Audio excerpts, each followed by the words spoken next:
Hello and welcome to another live stream edition of the John Keim Report. Remember, go ahead and subscribe to the show wherever you can. If you're watching on YouTube, whether now or later, do me a favor, hit that subscribe button, hit that like button. You can find us there as part of Ampire Media. That's Ampire. Always much appreciated when you tune in. And don't forget, you can always read my work on ESPN.com. Always appreciate you going there. I have a training camp update every single day. So do my colleagues for ESPN do as well. So if you want to learn about what's going on here or anywhere else in the NFL, go to ESPN.com. So today, another practice report, and then I'm going to answer your questions, whatever you have. If you want to ask me about Brandon Aiyuk, go ahead. I don't think anything's going on here with that at all. So let's jump into the practice report that I have for Tuesday.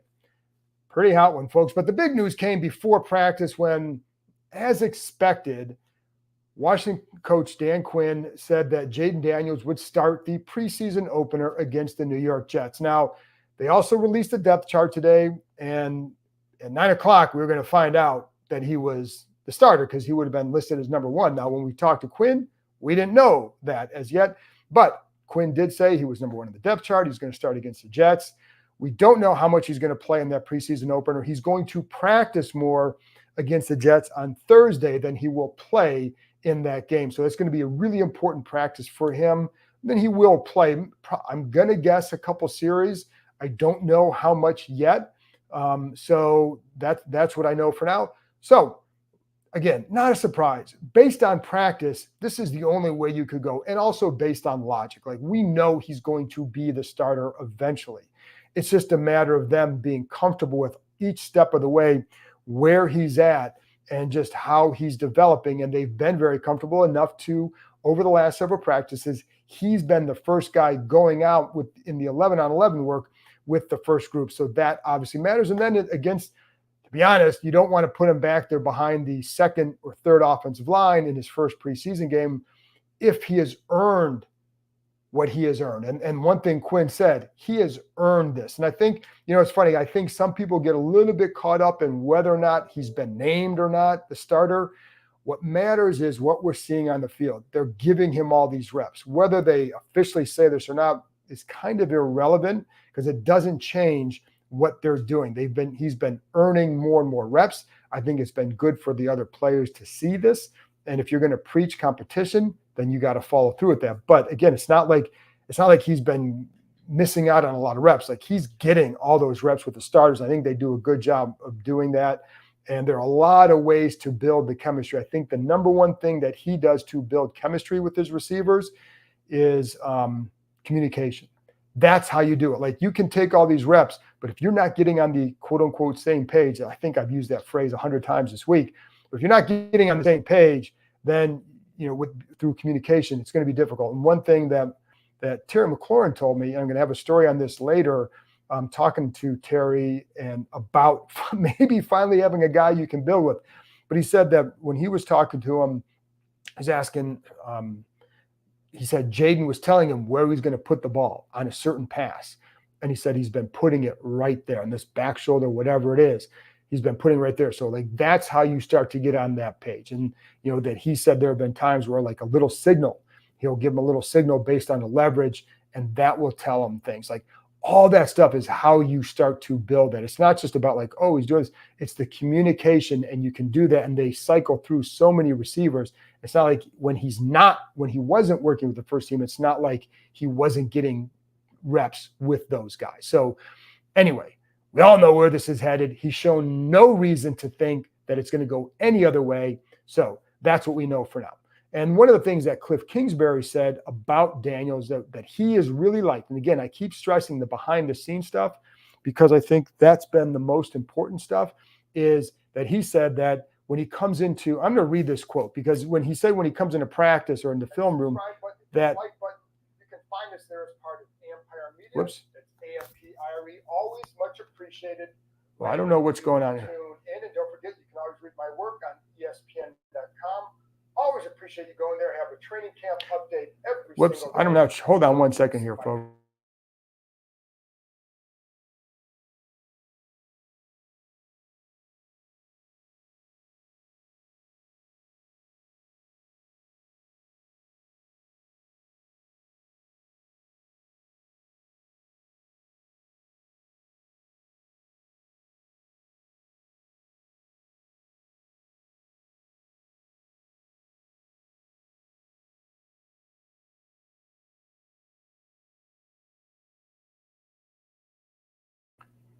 Sorry about that, folks. So let's get to the Cliff Kingsbury quote. He said, "He must study it like crazy at night because every morning when we get here, he walks through with us. He nails it. And so you just appreciate the work he's putting in. He's paying the cost to try and get where he wants to get. And that's all you can ask from a young player." So that's exactly what he has been doing. And so I think like that bodes well for them. And I think it bodes well for him. So anyways, that's one thing we know there. Today, there was a lot going on out there. And if you're wondering why I'm doing this from home instead of out at the facility, it's because it was 2 million degrees out there and give or take 1 million. But also we had a chance. I wanted to come home, take a shower. Kind of felt like you feel kind of bad when you're in that sweat and you're kind of drying in your own sweat. So that's one of the things that I want to do. So anyways, I want to do it here. And I think it's better reception and the computer's not going to overheat and all that. But there was a lot going on out there today. In fact, including like Joe Gibbs was there. Darrell Green was there. And let's see who else. Melba, if you remember Melba, she's a longtime fan. She's 100 years old. I mean, every year she's been out here for about 6 or 7 years now. She's coming out to practice. She was doing that in Richmond. She's doing it now. And Joe Gibbs went over to her, talked to her for a few minutes after, right kind of late in practice. It was pretty hot out there. And so they wheeled her out there. He was talking to her. That's what Gibbs does best. By the way, Gibbs looks really good. Seems like he's really doing really well. Always good to see him. I was fortunate enough to cover him the second go round and always enjoy seeing him as well. So anyway, that was it. Darrell Green was out there as well. And this was also the last day for fans. The team was practiced in shells. Now the original schedule had them in pads. Part of the change, I think, was because they're playing the Jets. It's going to be a high-intensity practice on Thursday, and then you got the game. But I also think, like, let's take some logic here. You look at the offensive line. I'm going to get into some depth chart stuff in a minute, but you look at the offensive line today, not out there today. Brandon Coleman, Andrew Wiley, and who was the other one? Sam Cosmi. That's a big one. Cosmi's been sick. Wiley told me the other day that he felt like he'd be out there for the Jets, whether it's a game or the practice, we'll see. And then Coleman, I'm not exactly sure what he's dealing with. That was something that we didn't know when you go out practice. We do not get injury updates after practice. So I think like when you watch it, in fact, at one point out on the field for the first line with Jayden Daniels, it was Lucas, then Allegretti and Biadasz starters, and then Michael Dieter at right guard and Trenton Scott at right tackle. That's not an ideal lineup for what you want to put out there. So I also think that's partly why they probably went with the shells for sure. Just it makes sense, right? And so anyway, that was one thing to note. Also, by the way, a little shout out to Blaine Bowling. I know he was there. I tried to hook up with him. He's a gold member, valued member, and always ask good questions when we do those private streams. Next time we'll hook up Blaine. Let's get to the depth chart stuff. So today, the other parts of the depth chart, because it's not just Jayden Daniels that we got to talk about, right? So if you want to see it, I put it up on Twitter, on X, however you want to refer to it. But a couple of the notable ones is that Brandon Coleman is listed as a starter at left tackle, the number one left tackle. He will start in the game Saturday again. So assuming whatever he was dealing with, we'll see on Thursday if he's out there, et cetera. But that's the plan right now. And I think he's earned that too. I think he's looked pretty good. Now, how is he going to look when he goes up against another defensive line? We'll find out. But I think it's the same thing with Daniels, where you pass the tests that are in front of you. That's all you can do right now. Like, you're doing some pop quizzes, you're doing some tests. The season becomes the final, right? We're not even at the midterms yet, because the midterms will get to the games, get to these joint practices, but you're passing these early tests. And so that's why he's now at left tackle, has earned that position for sure. He's worked some at right tackle as well. But yeah. So anyways, the other one is Mike Samuelstill, listed as one of the starting cornerbacks. They had 3 listed starting cornerbacks. It was St. Juste, Samuelstill, and Mike Davis. Now, first of all, let me stress that these are unofficial depth charts. And I think it's not like they put a lot of thought into it. The public relations staff does a lot of the work with these to see, like, okay, based on practice, who's working where and who's going in there now and whatever. That's how a lot of this goes. clearly with quarterbacks in some of those spots, the coaches are going to say, well, this is the guy, right? And this is who you're going to start, et cetera. So at cornerback, what I know when I'm watching is that the first three corners out there have typically been Forbes, St. Juste, and Samerstill. So that one, but I think the whole thing is it remains a competition. So Davis, Forbes, and St. Juste, more of a competition. Samerstill, they've worked a little bit outside.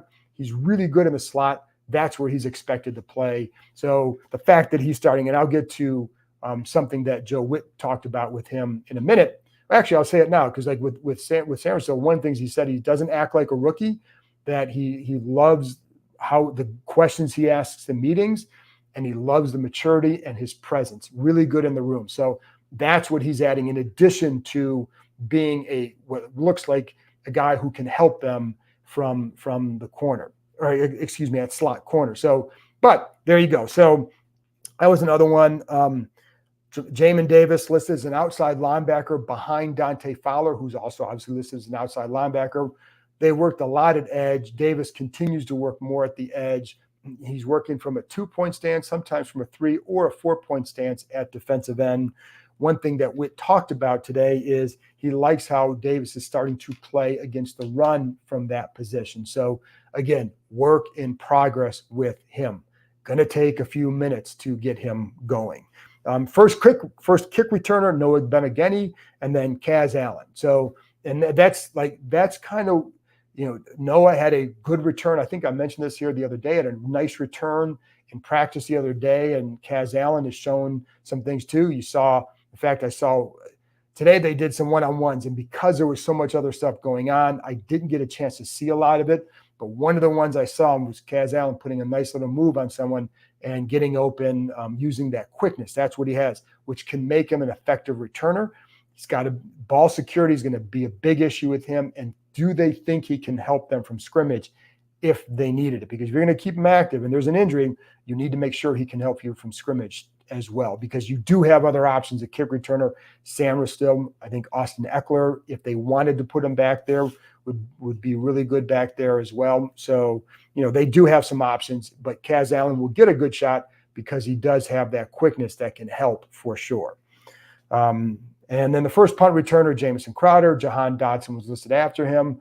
We've seen Dotson field punts before and really not get a whole lot, right? I mean, they never really used them. So Joe Witt and Cliff Kingsbury met with the media today. One of the things he talked about is that, there's a lot of talk about how you want to play, what you want to be as a defense, et cetera. He said, but the one thing he said, which, I mean, it's kind of a cliche, but it's also very true. It's not about words. It's about what you do on Sundays. And I think we've all heard a lot of words here over the years, haven't seen it on Sundays. So he clearly gets that. Let's see. He talked about Bobby Wagner. I think this was because one of the things that I'm interested in is what do these guys like?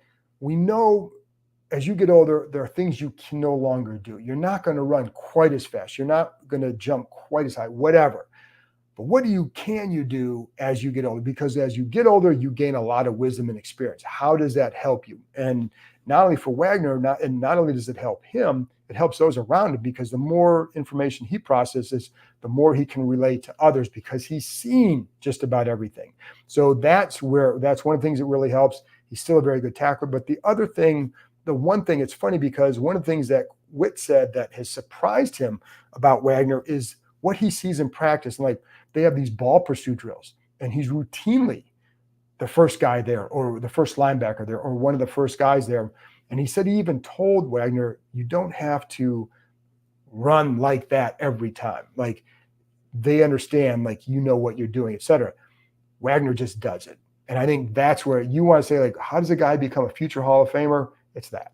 And I think that's why people really like that guy, teammates, coaches. And when you have a guy like that doing it, then others follow suit. That's how it goes. Like, I've seen defenses here where fans would say, like, oh, all these big names on that defense. And you'd have guys who would not do that in practice, not to that level, because, well, it's practice. You got to conserve. That's fine. But you'd see that in games too. It didn't pay off in games. And I think, like, that's why if you look at a guy like Wagner, I mean, that's that's why he's lasted this long, and it's why he's probably headed to the Hall of Fame. And I think you could take out probably. The other thing that Whit talked about is that Dallas, somebody asked him about all the turnovers he created. They were number one in turnovers created over the last 3 years. But what he also pointed out is they were a really good tackling team. That's going to make the difference, right? Start with that, and then become, get to the other stuff, because that's, if you're not a good tackling team, it's fine if you make big plays, but I think it's not going to help. So anyways, that's one thing he talked about.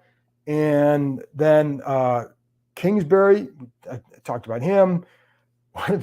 Somebody asked him, I don't know if it was Sam Fortier, somebody asked him about with Jayden Daniels, the process of making sure you're not getting drilled out there, making sure you're staying healthy, making sure you're getting down. And all Kingsbury said, basically, what's the process like? Is he going to do it? Whatever. He goes, he will. And he just kind of this little smile on his face, like, yes, it's something they have definitely harped on.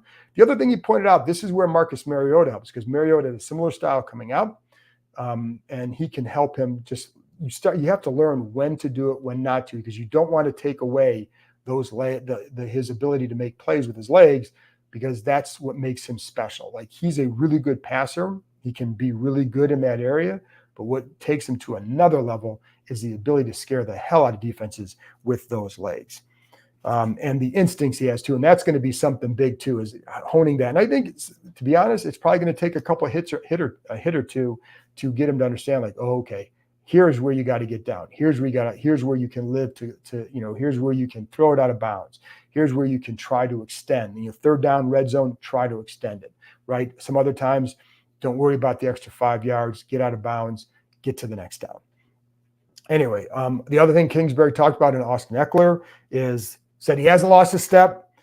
I think he really likes the combination of Eckler and Brian Robinson. It's funny because people will talk about the competition. There's really not a competition with them. They're both going to play. They fill different roles. They're different backs. And Eckler gives them that quick twitch back. And I think Kingsbury's been pretty pleased with what he's seen. Again, last year the thought was, has he lost a step? But also he had the high ankle sprain. So in fairness to him, let's see what happens. But that is something that, anyways. And then on Zach Ertz, same question about Wagner. Here's a guy that's a little bit older. What has he shown?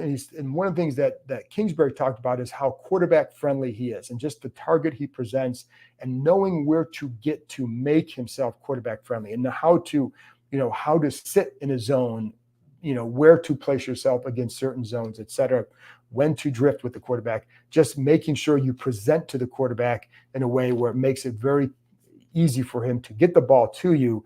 And that's something that Ertz presents as well. So, all right, last thing, then let's get to a little bit of practice report, because one of the things I like to watch is special teams, because that often can tell you some guys at the bottom of the roster, how guys compete, et cetera. So, and I talked about this the other day, but there was some 2-on-1 stuff. And there was just basically blocking against a gunner, right? And so double teaming the gunner. And Nick Whiteside, I thought, did a nice job a couple times. There was again, 2-on-1. He was going up against Quan Martin, and Benjamin St-Juste gets around St-Juste. Got to be more physical in these areas, and just beats him down the field. Now, he did get slowed by Mike Davis and Jeremy Reeves, and they did talk to him about that. They did let him know, which is the fun part of it. I like how linebacker, undrafted guy, Ben Nickel, I think it's Nickel, how he works out there. I felt like he did a nice job getting down the field, and also just not only getting down the field, but also when he was one of the 2-versus-1s, the angle he took to cut off the gunner. And I think that he did a nice job there.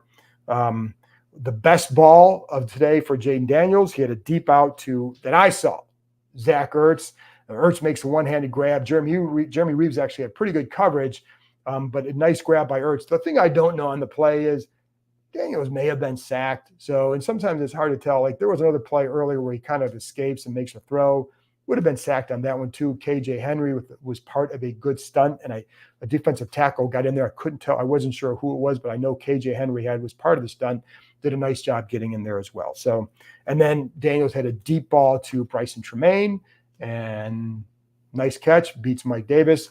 That's where I end the practice report. Now, let's get to your questions. So Silver Fox wants to know, haven't heard Luke McCaffrey's name mentioned much during training camp, how he's looked, and is he still tracking to be wide receiver 3? I think it'd be hard to say that he's tracking to be wide receiver 3 at this point. I think I would like to see a little bit more to get there. And I think it also depends on what packages are you using, right?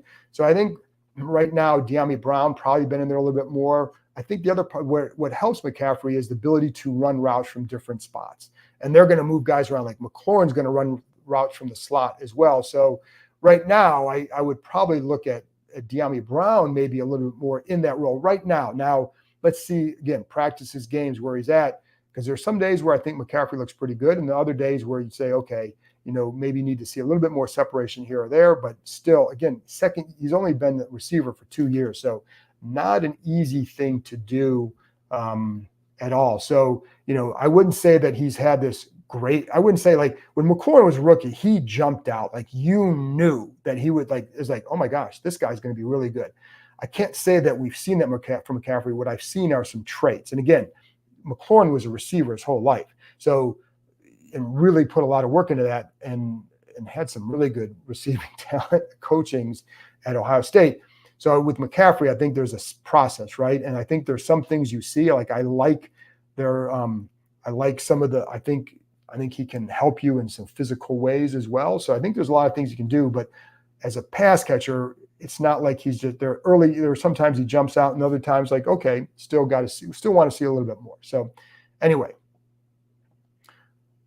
All right, Tom Vaccaro wants to know level of concern with the extended ambiguous Wiley tightness, and curious if you've seen any growth from the depth guys like Brooks or Paul. So I don't know about like this vague tightness. I'm with you on that. They don't have to say anything about the injuries at this point. So I don't know exactly what it is, but when I talked to Wiley the other day, he said he would be fine. He still wasn't out there. Let's see what happens on Thursday. As far as Brooks and Paul goes, well, I will say too, I want to point out that I do think like they may have to bring somebody in just to fill out some line spots, because there are several guys dealing with things. So I wouldn't be surprised if they do that. I don't know for sure, but it wouldn't be surprising at all for that reason. As far as development goes, I think that's kind of hard to say. I'm not sure. I think I want to see it in a game. I think the hard part for a guy like Paul would be can he get out in space as a guard and help you there? I think that's going to be something. I don't know that he's going to get to that point. Brooks, I don't know that you can sit there and say like, oh, he definitely warrants a roster spot. Haven't seen that. I think there are times where he looks pretty good. I think he's got to stay inside. I think he was working some at tackle yesterday and again some today. I think his best spot is at guard. And I think personally would like to see him more in there and see what he does in the game. And I'm sure that's what they're going to see as well. So I do think that's where he's best suited but how much development, kind of hard to say. I don't know. It's not like you're seeing them just like, oh my God, this kid's ready to now win a roster spot. I don't think we're at that point just yet. I think Paul, I think I'd be curious to see what he does in these games, just because, there was a point where they were feeling pretty good about him, but last year, but I think they're still, I'm not sure about the quickness and the ability to move in space. So Blaine, I gave him a shout out, said he couldn't see Newton. He was at practice today, couldn't see Newton from where he was. Did he practice? The plan with him is, and Quinn said this yesterday, that, they were going to kind of basically load management. Some days where you ease up and some days where you ramp it up. And I think this was another day where you didn't ramp it up. And I don't know, I could see them being very cautious with him, but yes. So yeah, you didn't miss anything. Let's see. Bob Baker, what's up, Bob? Does Tremaine make it a receiver? I don't know. I think he's got his shot, right? So I think he can help on special teams. He gives you some size. He definitely makes some plays once in a while. So does Mitchell Tinsley. Tremaine is a little bit bigger, taller, I should say. How much will that help him? So I think that is certainly something, he's got a shot, but I don't think you can say, does he make it? Because you have, let's say you go 6 guys right now. If Crowder, you have the five to me would be McLaurin, Dotson, McCaffrey, De'Ami Brown, and Zacchaeus. That's how I would see it right now. Let's see, ask me again in a week, right? When you get a little bit more things to go on. And then you look at, is Jamison Crowder going to be their punt returner? If he is, well, then he's your sixth receiver. Do you keep seven? And if you do, now you're looking at, what about Byron Pringle? What is he? Because I think if he makes it, he's going to have to help you as a kick returner first, right? So, because they already released him at one point. So that's what they thought him as a receiver. But now you bring him back in for a reason. But, Tinsley and Tremaine, I think, would have a chance to be that seventh receiver. Because if you get rid of Crowder, then the question is, who's the punt returner? And so whoever you release him for has to handle that role. And are you really ready to have Dotson do that full time? I don't think so. So Everett Rick says, trade. Well, I know what you're talking about. So let's talk about Aiyuk real quick. So first of all, there's a little bit more appetite by San Francisco to engage in trade talks, right? To at least find out what's out there. And there's a couple of reasons for this. One, they're letting Aiyuk's agent talk to teams. What that does is it helps negotiate for the 49ers, because they can go out and see what teams are willing to give him what money. So right now, the teams that you look at that are really ready to engage in this are New England, Pittsburgh, and Cleveland. Those are the three teams most prominently mentioned. Washington is not on that prominently mentioned list. Now, did they talk to him at one point about him? Yes, because they talked to a lot of people. Adam Peters knows Brandon Aiyuk very well. He knows the Niners very well. You don't think he would have talked to them about this? Of course he would, because what if they said, we'll just take, a second-round pick before the draft? Okay, done. Well, that wasn't the case. So now, if you wanted to trade for him now, there's a couple of things. One, if Aiyuk got traded to a team, let's say New England has the parameters for a deal, but he doesn't want to go to New England. He's not going to sign there, so they're not going to trade for him. And if the Niners don't like what they're getting back from New England, they're not going to trade him. So this is a really weird situation. So it's not as cut and dried as this is a team you want to go to, let's make a deal. Because it has to make sense for the 49ers. They are not going to give him away, period, end of sentence. They're also not going to give him away for just draft picks. So, first of all, again, Washington is very quiet on this. And I mean by quiet, I don't sense that they're really involved the way some other teams are. So the one thing I would say too is, let's say you did want to trade for him. Well, they want an impact player back. They're not trading him again, and they're not trading him for guys that you, the fan, think shouldn't be on the roster. They're not going to trade him for, you can't package, Jamin Davis and Fedarian Mathis to get Brandon Aiyuk, right? They're not falling for that. All right. So let's not go there. So who's the impact player that the Niners would want from this roster to help them win a Super Bowl? Because that's all they care about, is winning a Super Bowl. Who would be that player? If I'm the Niners, the guy that I'd want, if you want to replace Aiyuk, it's Terry McLaurin. Then you've got to throw in a draft pick as well if you're Washington. And then you got to pay Aiyuk $30 a year, whatever it is, because that's where it seems like the Niners aren't comfortable going to a certain number. So keep all that in mind. So again, it's very, very quiet here. I would not anticipate, certainly at this point, something happening and barring a big change. Like I gave you the teams that seem to be the most interested and the most engaged in these talks. So anyways, just to address the big question of the day, or I guess of the month, or whatever it is. So yeah, I don't see. Anyway, there you go. Nathaniel wants to know, how does the atmosphere of this camp feel overall compared to previous camps under the previous ownership? Well, a lot better. For a few reasons. And there have been times it's not like the teams have always been really bad and just hated everything and all that. There were times at Richmond where you had a, good atmosphere or teams that had good chemistry and all that. But the vibe is very different. And I think it's all because it's so new. And I've talked about this a few times, but I think for fans, you guys know this better than I, but with the new owner, I think there's more hope, because the old owner, and I never felt like he could build a sustainable winner. But would you get lucky? Well, they don't have to necessarily get lucky. You have guys now that have I was telling someone else, Bubba Tyre, who was a longtime trainer here, if you remember him, was here during the glory days, was here up in, here through into the early 2000s. Great guy, great trainer. But I was talking to him, and I said the difference now is you have a distinct power structure, or a very clear power structure, and it's owner, GM, football coach. Everybody knows what their role is. Everybody accepts their role. It's also a shared vision. I can't say that it's been like that ever. I think there was a chameleon vibe to the organization. Like, okay, this year it's this. All right, this didn't work. Next time it's this. That stuff doesn't fly. That's not how you build a winner. You've got to have. I remember one time for ESPN, we did a survey of all the teams, right, and just kind of like taking a look at every team from revenue to this to that. And one of the things we had to ask the franchise is, what's your motto for the franchise, right? And what's your philosophy, your belief? And it was like, just win. Well, that's not a credo, right? Like that's a result. You want, like, what is it that you believe in?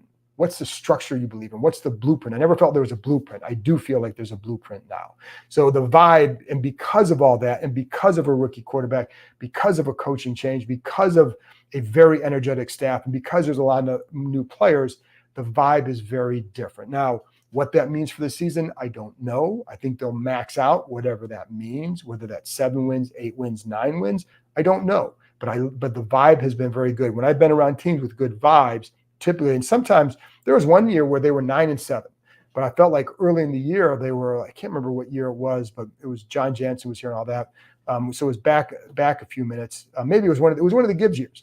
And I think it was I remember early on, they're kind of struggling. I'm like, this team worked too hard and has too good a vibe around it to be like this. And then they went on a run. And they won, I can't remember, I don't remember but they had a really good finish to make the playoffs, and they were playing really well going into the playoffs.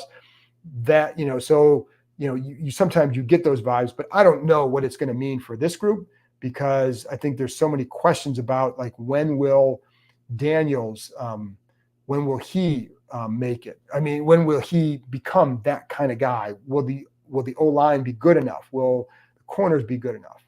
So, I think that's where I'd be at with that. And so Red wants to know, Percy Butler has been the third safety, but Forrest is second on the depth chart. What do you make of that? Butler's been the third safety. That's what I make of that. So again, this is not the coaches pouring over this stuff. This is, for the most part, some of the key spots, yes, they're going to have a say in that. But for the most part, the PR staff is putting this together. But I would say Butler has, by and large, been the third safety. That's what I make of that. So, and I would say that that's going to come down to how they look in games. So then let's see, we got Marco says, I saw Sinnott as a third string tight end, expecting to be second. Is this based on Bates having a great camp or Sinnott failing to impress? No, I think, listen, Bates is a veteran. Like, he's going to look good in camp. He's a really good blocking tight end. It's not, they're going to use Ben Sinnott. They're going to pair him with Zach Ertz in packages because he can move around. So he's getting a lot of runs. So again, I wouldn't put a whole lot of stock into all this just yet. Some spots when the guy's starting, yes. But like, is it him being behind two veterans? Is that a failing to impress? No. I think it's they really like John Bates and they really like Zach Ertz. So who's he going to be ahead of? Now, I will say, as a pass catcher, he's going to be ahead of John Bates. But he also, I would say, Sinnott has to, I don't think he's necessarily jumped out in that area. I think he's jumped out for his physical play from multiple spots, and he will play. So I wouldn't worry about that too much at all, because I wouldn't read too much into that. D Brown wants to know, do you think we can make the playoffs? How good does Coleman look? Playoffs, let's see. I mean, there's way too many things to look at with that, without just based on the early rounds of camp. I've learned long ago not to overstate what you see or extrapolate too much from what you see, right? So when I look at this, I'm still looking at how are they building for the future as well. And can they make the playoffs? I mean, the NFC, I think a lot of teams will be in that area, that 7-win to 10-win area. And if you get the good health, if Jayden Daniels does really well, if other area, if the corners play well, like then you can make it. But I think we've got to see. I want to see how the corners fare against other offenses. I want to see how Daniels continues to progress, how the O-line progresses, because that's a huge key as well. So I think there's still too many questions to say, can they? I mean, I think in this league, yes, anybody can. Like, I would not put it past anybody. But at this point, I'm not sitting there saying like, oh yeah, I think they're definitely a playoff team. I would say I like the start they've had. Now let's see them against other teams. So, and as far as Coleman, I've talked about that. I think Coleman's looked pretty good. And I think I like, again, the Jets are the next step. Each step, I feel like he's looked good. I like his quickness. I like how he uses his hands. And I think he does a pretty good job staying square. So, but now we've got to see him against other pass rushers and sometimes much better pass rushers than what he's going to face in practice. So let's see, a couple more here. Which position group would you say would be the most interesting to watch for roster spots in this upcoming game? I think for roster spots, it's the next couple of games. I don't know that one game isn't going to determine that. But if you're looking for that, like back end of the receiver, right? Back end of, the safety position. Somebody brought up Percy Butler, Derek Forrest. I think that position is going to be one worth watching for competition, because there's some guys like, what do they do with, Dominique Hampton? I would think he would make it. You have Jeremy Reeves there. You have Tyler Owens, I think, is a guy that you could probably put on practice squad and be okay, but I do like him. So like, I think the back end of corner, the back end of receiver, I think there's some O-line battles, but I think that's, we'll see. I would like to see how Jamin Davis looks against another team. And I think the other ones are, there you go. Is Forbes going to, Small Fish wants to know, is Forbes going to start? Is he more of a special teams guy? He is not a special teams guy. That's part of the problem. If Forbes isn't starting, where does he help you? Now he can return punts, or they've worked him at punter. Now he's listed. He's not one of the top two there, but he has worked as a punt return in practice. He's not going to help you otherwise on special teams. And he's also worked on kick returns.